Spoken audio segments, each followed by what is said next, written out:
Assalamualaikum warahmatullahi wabarakatuh. Bismillahirrahmanirrahim. Nah, terus ada lagi uzlah. Kalau uzlah ini lebih ekstrim daripada zuhud. Karena dalam uzlah itu tidak sekedar hatinya, tapi tubuhnya juga menghindar dari keramaian. Jadi uzlah itu dari kata-kata azala ya'zilu, i'tazala ya'tazilu. Ini artinya apa? Mengasingkan diri dari dunia ramai. Dalam rangka apa? Melatih batin biar bisa zuhud. Kan kadang-kadang kita harus latihan dulu. Tadi namanya riyadhah. Wah Pak, kalau saya masih di circle saya yang sekarang, sulit saya menumbuhkan jiwa zuhud. Pingin zuhud kok tiba-tiba diajak ngafe, pingin zuhud tiba-tiba diajak touring, healing, tiba-tiba diajak, wah kapan saya zuhudnya ini Pak. Nah, bisa ambil strategi riyadhah dengan cara uzlah. Menjauh dulu deh dari keramaian. Nanti kalau batinnya sudah kuat, tidak mudah tergoda, turun lagi. Nah, ini sebenarnya salah satu laku dalam tasawuf. Namanya uzlah. Para ulama dulu ya banyak yang melakukan uzlah dalam rangka menjaga diri biar tidak mudah tergoda. Menjauh dari keramaian, menenggelamkan diri. Biar tidak kelihatan dulu. Dalam rangka apa? Latihan. Kalau kita hari ini kan takut. Kemarin kan ada FOMO. Takut dianggap tidak ada. Sehingga kalian pokoknya pingin tampil terus, pingin kelihatan terus. Waduh Pak, channel YouTube saya sudah seminggu ini tidak ada isinya, harus bikin konten ini. Pokoknya kamu pingin tampil terus. Kamu lupa logika tadi, logika riyadhah tadi. Mending kamu puasa dulu, jangan tampil. Nanti kalau sudah hebat baru bikin konten yang luar biasa. Daripada memaksa tampil terus tapi tidak berkualitas. Nah, ini logiknya FOMO kan yang sering dipakai kemarin. Nah, uzlah melatih yang sebaliknya. Jauhkan dirimu. Lakukan riyadhah dulu. Mendekat dulu pada Allah. Baik.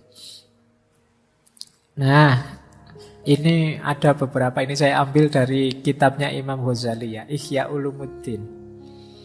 Ini salah satu hadis yang Rasulullah Nabi Muhammad menyarankan kita di situasi tertentu menjauh. Jangan terlalu terlibat. Kata beliau begini, bersabda beliau, apabila engkau menyaksikan manusia pada ingkar janji dan amanah yang dipercayakan pada mereka, kemudian mereka menjadi begini. Menjadi begini itu beliau memasukkan jemari yang satu ke jemari yang lain. Maksudnya apa? Mereka ini sibuk bertengkar dan berkonflik. Jadi kalau sekelilingmu sudah tidak karu-karuan, isinya orang gegeran, orang konflik saja, para sahabat terus tanya, lalu apa yang harus kami lakukan wahai Rasulullah? Tetaplah kalian berada di rumah kalian, jaga lidahmu baik-baik. Yo, saya tambah ya sekarang, jaga jempolmu baik-baik. Ya, ambil apa yang kalian ketahui, tinggalkan apa yang kalian tidak ketahui. Karena itu tetap sibuklah dengan urusan kalian sendiri dan tinggalkan urusan orang banyak. Biar kamu tidak terpengaruh. Nah, ini dimaknai ada momen ketika kalian mundurlah. Jangan terlalu terlibat. Situasinya tidak kondusif. Isinya orang gegeran, orang berselisih. Kalau kamu masuk, pasti kamu terlibat perselisihan itu entah di posisi yang mana. Mundur sebentar. Apa sama sekali kemudian tidak peduli? Ya tidak. Kalau memang ada yang jelas baik, kalian ambil. Yang meragukan, yang tidak jelas, yang kalian tidak ngerti apa-apa, singkirkan semua.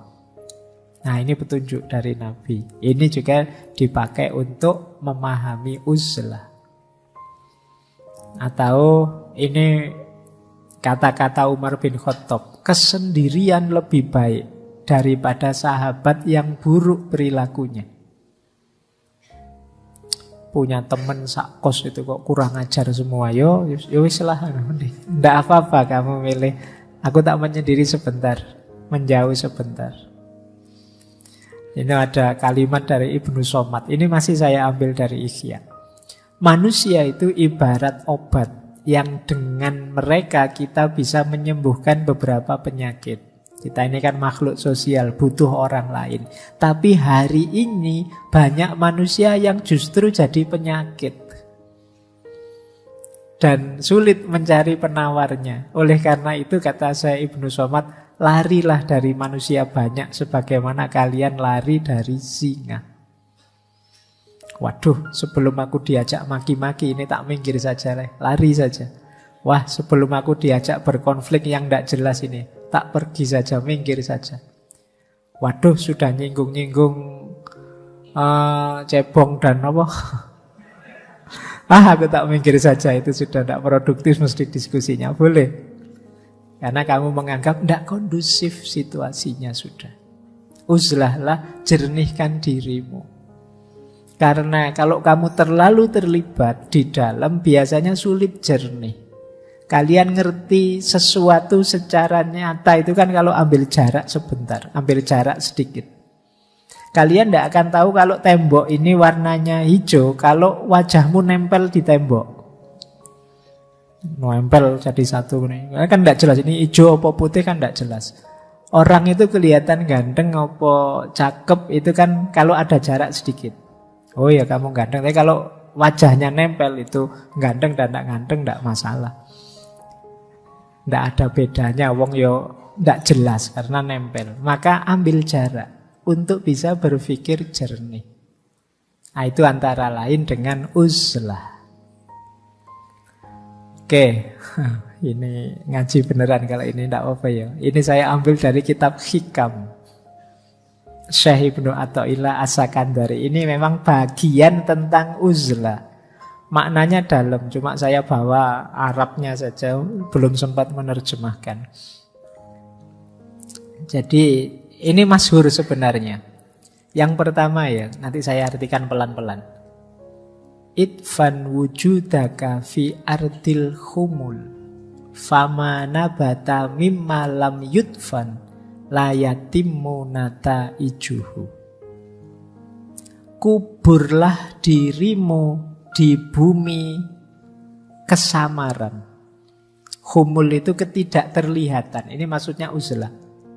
Khumul itu tertutupi sehingga tidak terlihat. Ini mungkin yang diserap dalam bahasa Jawa jadi kemul. Kalau kamu pakai kemul kan tidak kelihatan. Jadi idfan wujudaka fi ardil khumul. Kuburlah dirimu secara tersembunyi. Kenapa? Karena sesuatu yang tumbuh dari biji yang tidak ditanam dalam, itu tumbuhnya juga tidak sempurna. Biji itu kalau ingin tumbuhnya bagus, ya kamu tanam yang proper, yang dalam. Jangan sekedar kamu sebar di atas tanah. Berarti apa? Dia harus disembunyikan dulu, baru dia bisa tumbuh jadi tanaman yang bermanfaat. Kalau tidak kamu tanam, kalau tidak kamu sembunyikan dulu, ya dia tidak akan muncul sebagai tanaman buah yang bermanfaat. Itu yang dimaksud idfan wujudaka fi ardil khumul. Jadi jangan takut-takut kamu mengambil waktu, mengambil jeda untuk menjernihkan diri untuk uzlah. Para ulama juga dulu banyak yang melakukan itu. Nabi Muhammad itu ya sebelum diangkat jadi nabi ya kan beliau uzlah ke Gua Hira. Nanti di Al-Quran juga banyak cerita. Nabi Ibrahim itu ketika beliau sedang panas-panasnya dengan umatnya ya uzlah ke gua, uzlah menjauh dari umatnya. Jadi banyak cerita-cerita tentang uzlah ini. Kalau memang zaman menurutmu sudah sulit diperbaiki, bahkan nanti kamu bisa terpengaruh, Tidak ada salahnya kamu milih opsi uzlah dulu, biar jernih pikiran. Pak, nanti ketinggalan zaman, tidak apa-apa. Nanti kamu bikin zaman sendiri. Ya. Oke, lanjutannya ya. Ma nafa'al qalba syai'un mislu uzlatin. Tidak ada yang lebih bermanfaat untuk hati kita sesuatu sebagaimana uzlah. Yadkhulu biha maidana fikrotin, yang kita masuk ke sana menuju medan kontemplasi, medan refleksi. Filsafat kan sering menyarankan ayo kontemplasi, ayo tafakur, ayo refleksi. Ini mungkin kita lakukan kalau kita menjauh melakukan uzlah. Kalau terlibat terus ya kita tidak sempat mikir, tidak sempat tafakur. Ayo nyari momen sendiri. Nah, kalau bahasa lainnya kan itu. Nyari momen sendiri itu dalam rangka apa? Berpikir, merenungi hidup kita, tafakur, kontemplasi.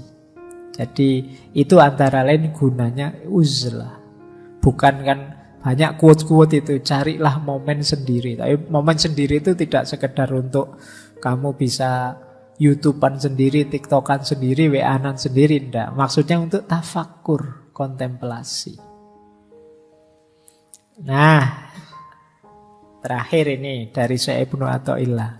Kaifa yusriku qalbun suwarul akwani muntabi'atun fi mir'atihi.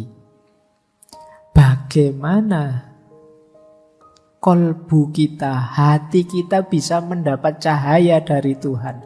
Wong di dalamnya sudah penuh dengan gambar-gambar. Gambar-gambar realitas. Suwarul akwani muntabi'atun, terpatri fi mir'atihi, di cerminnya. Kenapa kita sulit menangkap cahayanya Allah? Kita terlalu sibuk dengan urusan dunia, hati kita penuh dengan hal-hal duniawi. Tempat untuk Allah hadir dengan cahayanya tidak ada. Disitulah saatnya kita harus mengambil jarak, mundur sebentar, memberi space agar cahaya bisa masuk. Mungkin batin kita terlalu penuh dengan gambar-gambar. Kalau istilahnya Syekh Ibnu Athaillah gambar-gambar. Kalau teman-teman mungkin tidak hanya gambar ya, ada videonya segala. Isinya macam-macam. Jadi cahayanya Allah tidak bisa masuk. Am kaifa yarhalu ilallah wa huwa mukabbalun bisyahwatihi. Bagaimana engkau bisa berjalan kepada Allah kalau engkau terbelenggu oleh syahwatmu? Bagaimana dia bisa berjalan pada Allah sementara dia terbelenggu oleh syahwatnya? Nah, ini juga nasihat untuk yang hidup asketik. Yuk melepaskan diri dari belenggu syahwat. Kita akan sulit maju ke depan kalau dibelenggu oleh syahwat. Am kaifa yatma'u ayyadkhula hadratallah wa huwa lam yatatohhar min janabati ghaflatihi. Bagaimana dia bisa mengharapkan masuk ke hadirat Allah, dekat dengan Allah, sementara dia belum membersihkan diri dari kelalaiannya. Janabati ghaflah, ini janabah, kayak orang junub. Orang lalai tapi tidak sadar-sadar. Gimana bisa dekat dengan Allah? Kamu itu lalai dan tidak sadar-sadar. Yang terakhir, am kaifa yarju ayyafhama daqaiqal asror wa huwa lam yatub min hafwatihi. Bagaimana engkau menghendaki bisa paham hal-hal rahasia yang halus, yang tidak kelihatan, sementara engkau tidak tobat dari kesalahanmu. Kita itu kan banyak sekali melakukan dosa yang berulang. Kita tahu itu dosa dan setiap kali melakukan mungkin kita sesali, tapi besok diulang lagi.